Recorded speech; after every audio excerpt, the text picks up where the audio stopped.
Hi, I'm Cody Anderson, one of the pastors here at Parker United Methodist Church. On Sunday, we finished up our sermon series on Peter, that faithful but also flawed disciple. And Sunday's sermon was focusing on Peter after the denial, after running away, after resurrection, finding that empty tomb. And Pastor Laura asked the question of us, have we changed after resurrection? Have we changed after finding the empty tomb? Have we changed after realizing that Jesus rose from the dead and is alive? So the last week I've been thinking about what the disciples must have felt like. Because the day after Easter this year, I don't know if you noticed on your calendar, but it was April Fool's Day. If you had children, I am sure that you did not miss that day. But for others, April Fool's Day might just kind of go along as any other day.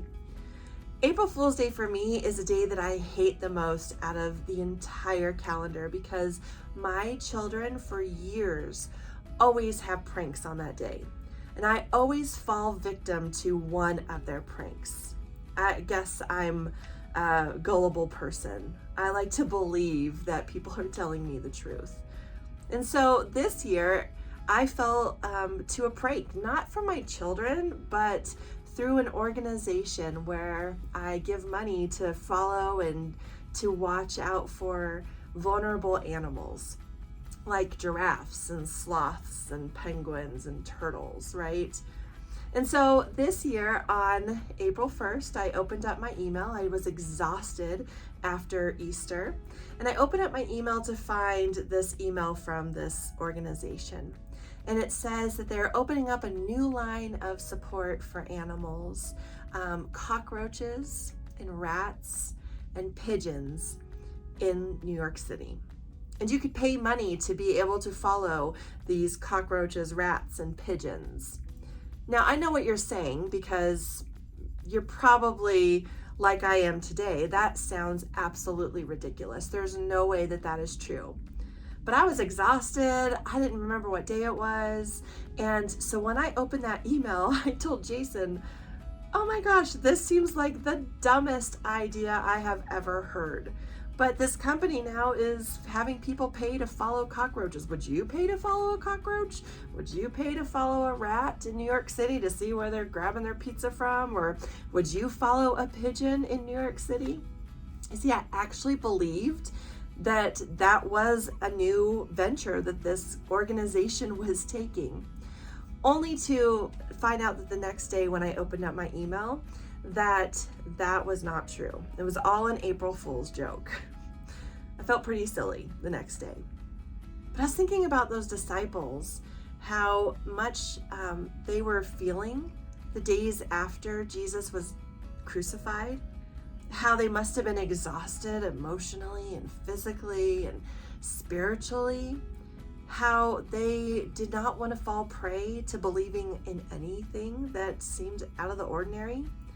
And so when Mary comes back with the other women and are saying, he's risen, he's not in the tomb, what he said has been fulfilled, I am sure that the disciples in that moment were in that space of, good one guys, April Fools. And yet Peter runs to the tomb. When he enters into that tomb and he finds it empty, he's forever changed. I believe Peter was probably forever changed in seeing Jesus arrested and going through denying Jesus and the shame and the guilt that that probably brought for him, and forever changed at the death of his friend. But how was he forever changed for the good when he found that empty tomb? And how are we forever changed when we experience that new life that only comes from resurrection? That's what Pastor Laura asked us on Sunday, is how are we forever changed, finding that empty tomb? What does that mean for our faith? What does that mean for us as a people of God? You see, we are forever changed by our experiences that we go through life. We're not the same people that we were in 2019 that we are today, right? We're not even the same people that we were in 2021 as we are today, because we've experienced things that were hard, things that changed our lives completely. And even though we would love to go back to how things were back then, there's no way, because we have experienced things that forever changed us emotionally, intellectually. We are different people. And as we experience Jesus in our lives, we are also forever changed. No more are we these people who were cynical or were full of despair, or we're also full of anger and hurt. If we truly experience new life in that empty tomb, we're forever changed. Now, that doesn't mean that we're not going to make mistakes, right? I don't think that Peter was perfect after he found that empty tomb. In fact, there was that moment that we heard on Sunday where Jesus is on the lakeshore with the disciples again after his resurrection, and how he asks Peter point blank, "Peter, do you love me? Then feed my sheep."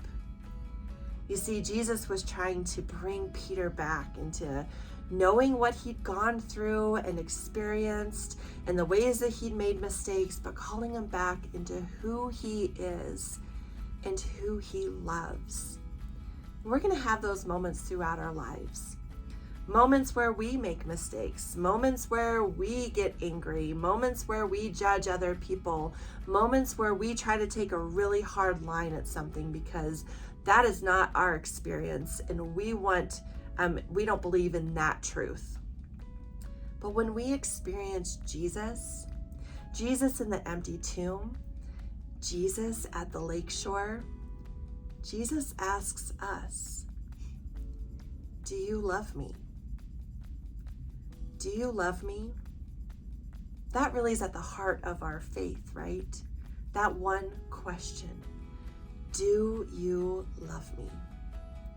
And if our answer is like Peter, "Yes, God, yes, Lord, of course we love you," then Jesus' response to us is, "Then feed my sheep.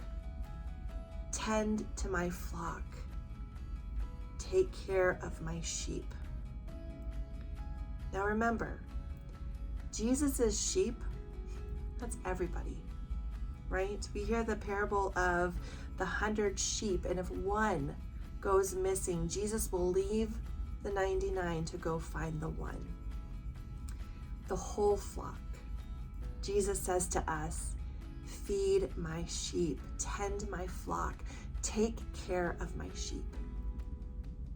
So, I think as we continue on throughout this year, as we have been changed by our experiences, as we have been changed by that empty tomb, our question is, do you love Jesus?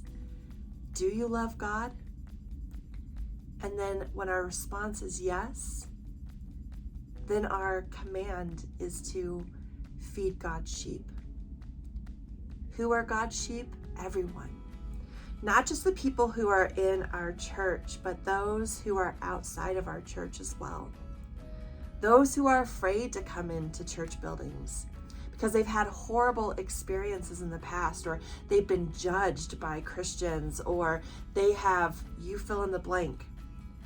But there are a lot of those people out there who are afraid to come into church because they were not taken care of, and they were not fed, and they were not loved. God calls us to feed his sheep, those sheep that are outside of our buildings. God calls us to take care of his flock, those people who are our neighbors, who we really struggle with. But how is God calling us to tend to them, to take care of them? See, if we love God, then we are going to go out to look for the one when we know that the 99 are here in the building. So who are those who we need to go and to take care of, to go and to tend, to go and to feed? That is who God is calling us to go out and to reach out to. We know that the people here in our building, they're taken care of and they're loved. We continue to take care and to love them as well, right? We all are important in God's eyes. So, how have you been changed? How has Jesus changed your life? And in this moment, when Jesus asks you, "Do you love me?" what is your response?